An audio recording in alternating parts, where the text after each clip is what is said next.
Doctor, हर सुबह कंघी करते टाइम अपने बाल गिनते गिनते थक जाती हूँ। शैम्पू, सिरम, ऑयल सब ट्राई कर लिया पर रिजल्ट जीरो। ये सिर्फ इनकी ही प्रॉब्लम नहीं है। इंडिया में हर 3 में से 1 इंसान हेयर फॉल से परेशान है और 90% लोग बिना असली रीजन जाने अपने हेयर पर प्रोडक्ट लगाते रहते हैं। मैं हूँ डॉक्टर शोभिता गुप्ता, डर्मेटोलॉजिस्ट, और आज मैं आपको बताऊंगी क्या कॉजेज हो सकते हैं हेयर फॉल के और उन्हें ट्रीट कैसे किया जा सकता है।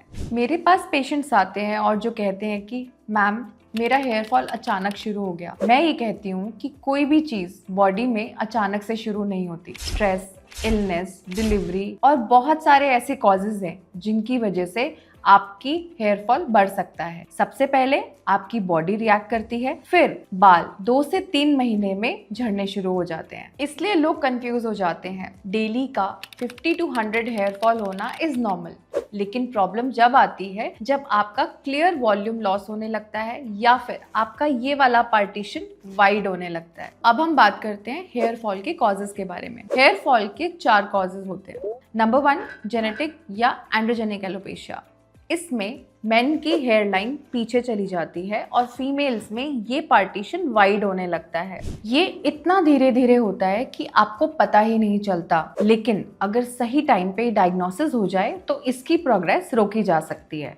सेकेंड कॉज है टीलोजन इफ्लूवियम। बॉडी पे किसी भी तरीके का शॉक जैसे कि इलनेस, डिलीवरी या कोई एक्सट्रीम स्ट्रेसफुल कंडीशंस आ जाती हैं तो आपकी बॉडी की हेयर साइकिल डिसरप्ट हो जाती है। बाल 2 से 3 महीने में झड़ने शुरू हो जाते हैं, लेकिन अच्छी खबर ये है कि ये रिवर्सिबल है। इसे प्रिवेंट किया जा सकता है with proper diagnosis and proper nutrition के साथ। थर्ड है हार्मोनल, पीसीओएस या थायराइड। यदि आपको पीसीओएस है तो आपकी एंड्रोजन लेवल्स बढ़ सकते हैं, और अगर आपको थायराइड है तो आपका मेटाबॉलिज्म अफेक्ट हो सकता है, जिसकी वजह से दोनों ही केसेस में आपकी हेयर साइकिल डिसरप्ट हो जाती है। यदि आपके पीरियड्स इरेगुलर है, वेट गेन हो रहा है या आपको थकावट महसूस होती है तो हेयर फॉल हो सकता है।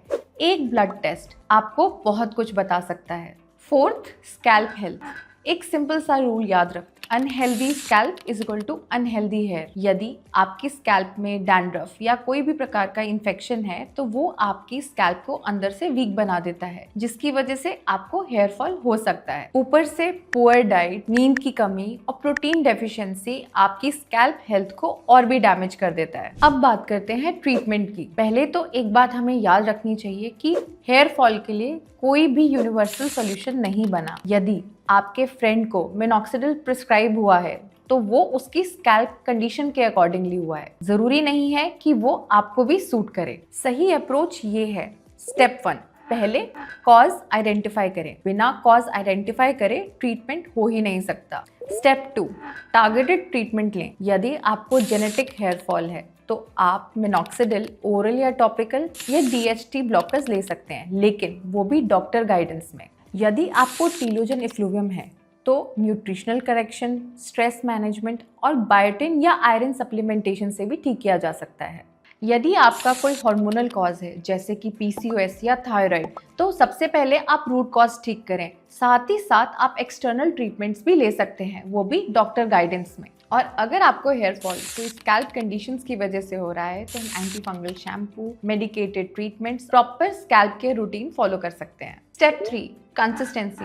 हेयर फॉल ट्रीटमेंट का रिजल्ट कम से कम 3 से 6 महीने में दिखाई देता है। यदि आपको कोई 2 हफ्ते में रिजल्ट प्रॉमिस कर रहा है, नहीं, ये पॉसिबल है ही नहीं। अनियन जूस, मिरेकल सिरम्स या एंशिएंट आयुर्वेदिक सीक्रेट, ये फेल इसलिए नहीं होते क्योंकि ये वीक हैं। ये फेल इसलिए होते हैं क्योंकि ये आपका कॉज ट्रीट नहीं करते। जब तक रियल कॉज ठीक नहीं होगा तब तक हेयर फॉल नहीं ठीक होगा। कमेंट्स में बताइए आपने कौन सा हैक ट्राई किया और क्या काम आया। और अगर आप अपने हेयर फॉल का एक्चुअल कॉज जानना चाहते हैं तो क्योर ऐप डाउनलोड करके अपना AI एनालिसिस लें।